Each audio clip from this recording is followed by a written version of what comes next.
नूतन धारा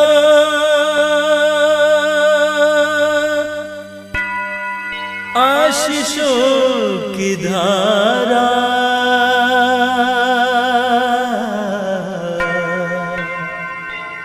आत्मा की धारा अमर प्रेम धारा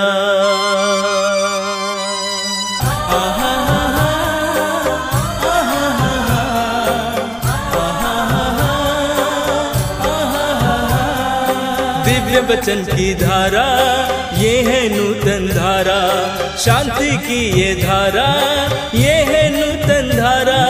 बंधन तोड़े रोग मिटाए दिल को दिल से मिलाए नूतन धारा।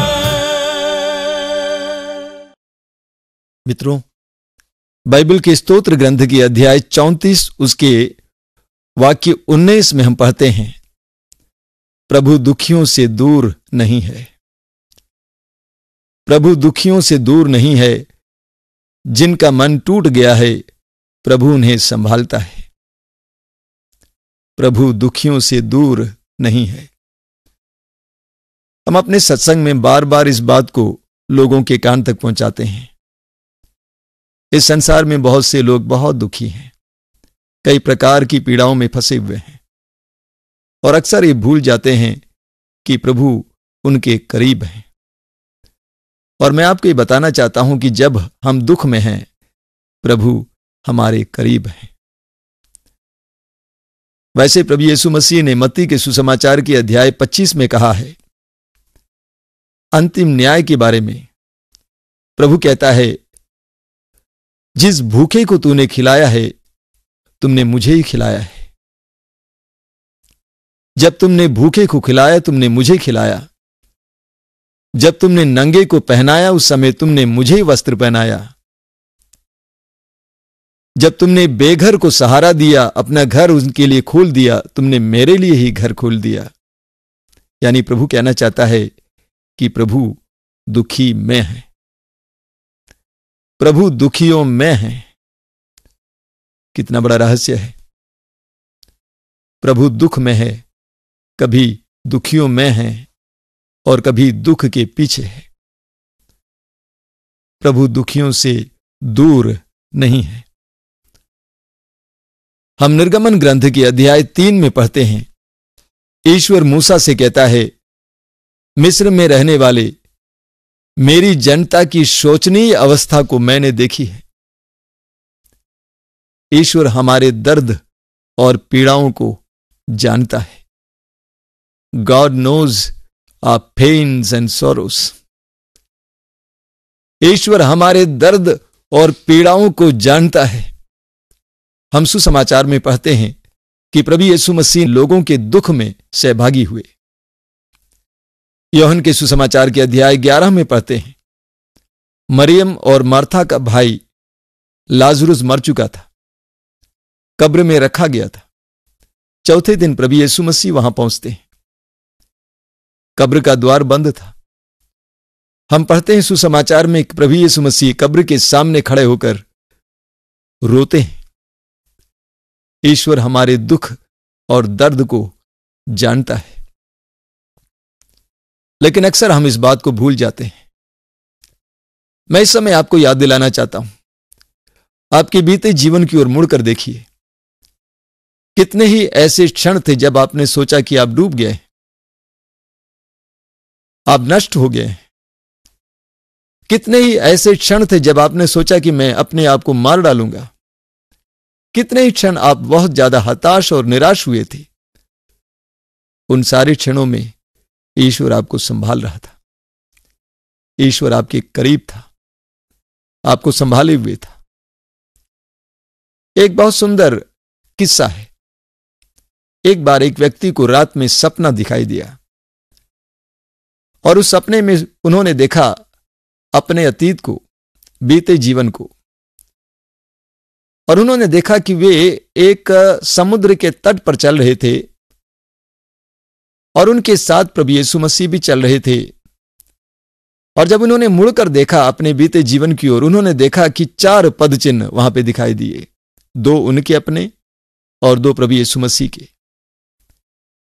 जब उन्होंने देखा कि उनके जीवन में जो कठिन परिस्थितियों से वे गुजर रहे थे, जब उनको दुख झेलना पड़ा, उन क्षणों में सिर्फ 2 ही पद चिन्ह दिखाई दिए।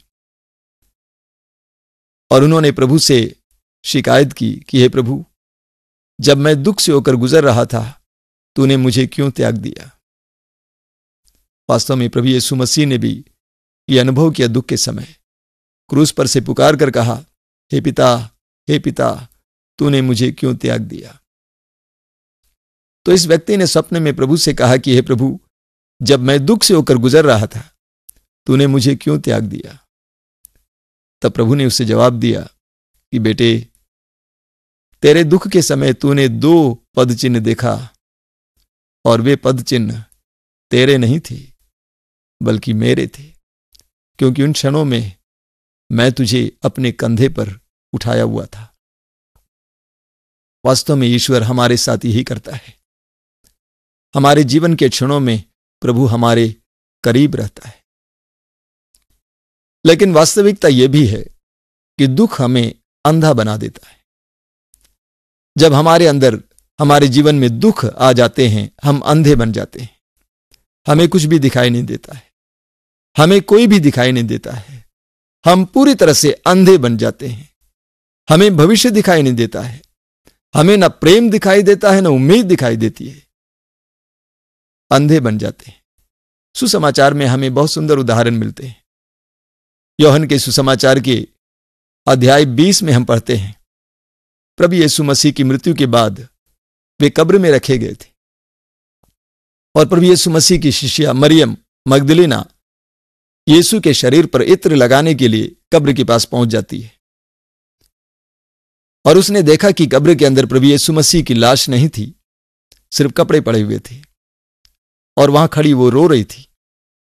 प्रभु यीशु मसीह उनके बगल में खड़े थे, पुनर्जीवित यीशु उनके बगल में खड़े थे। प्रभु यीशु ने उनसे पूछा कि नारी, तुम क्यों रो रही हो? उसने कहा, यदि आपने मेरे प्रभु की लाश ले ली है, मुझे बताइए, मैं उसे वापस ले लूंगी।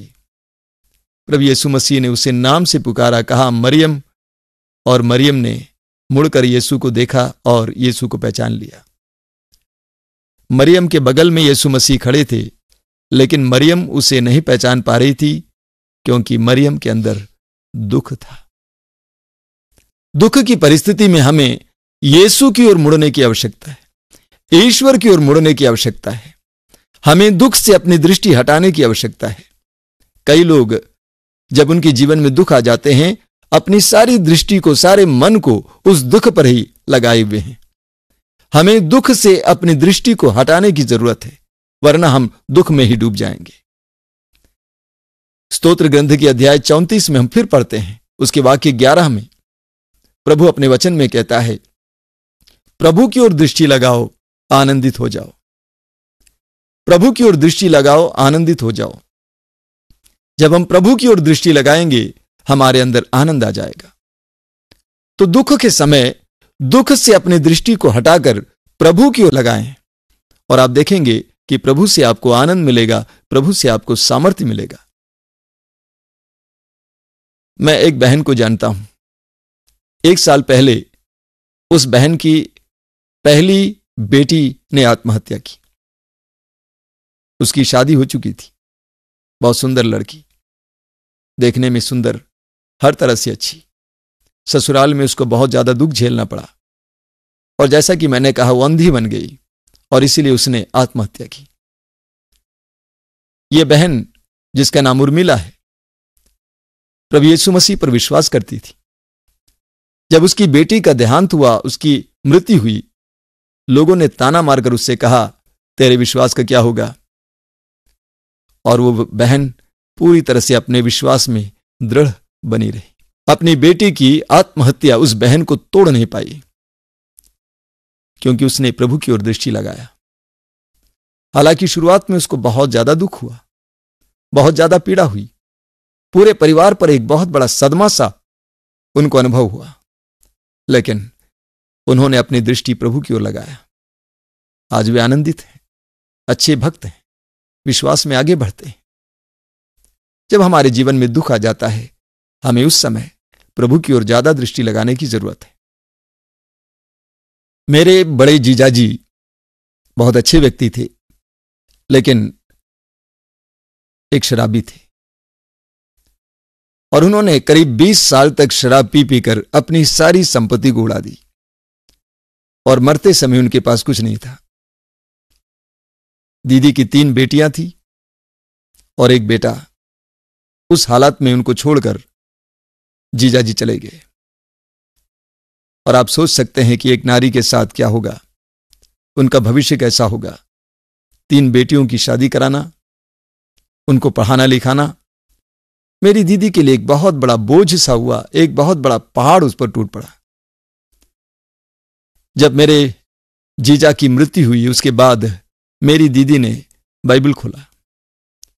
बाइबल में उन्हें स्तोत्र ग्रंथ के अध्याय 121 मिला, जहां पर यह लिखा हुआ था, मैं अपनी आंखें पर्वतों की ओर उठाता हूं, क्या वहां से मुझे सहायता मिलेगी? जिसने स्वर्ग और पृथ्वी को बनाया है, वही प्रभु मेरी सहायता करता है। इस वचन ने मेरी बहन को, मेरी दीदी को शक्ति प्रदान की, और उसने विश्वास के साथ प्रभु की ओर अपने मन और हृदय को लगाया, और उस समय से उन्होंने ज्यादा विश्वास के साथ प्रार्थना करना शुरू किया। नतीजा यह हुआ कि तीनों लड़कियां अच्छी नौकरी पकड़ी, और बेटा रैंक होल्डर है इंजीनियरिंग में। हमारे दुख की घड़ियों में हमें प्रभु की ओर ज्यादा दृष्टि लगाने की जरूरत है। प्रवक्ता ग्रंथ के अध्याय 35 में हम इस प्रकार पढ़ते हैं, उसके आंसू उसके चेहरे से स्वर्ग तक चढ़ते हैं, और प्रभु उसकी आह सुनता है। जो सारे हृदय से प्रभु की सेवा करता है, उसकी सुनवाई होती है।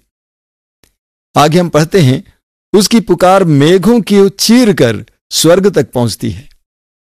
उसकी पुकार मेघों को चीर कर स्वर्ग तक पहुंचती है। हमारे आंसुओं को ईश्वर की ओर बहना चाहिए। हमारे आंसुओं को ईश्वर की ओर बहना चाहिए। आइए हम प्रार्थना करें। अपने जीवन के सारे दुखों को इस समय याद कीजिए कि आपके दिल में बहुत ज्यादा दर्द है, पीड़ा है, और जिसे आप बराबर ढो रहे हैं, इस समय प्रभु के हाथ में सौंप दीजिए। प्रभु यीशु मसीह इस समय आपको सांत्वना देना चाहता है।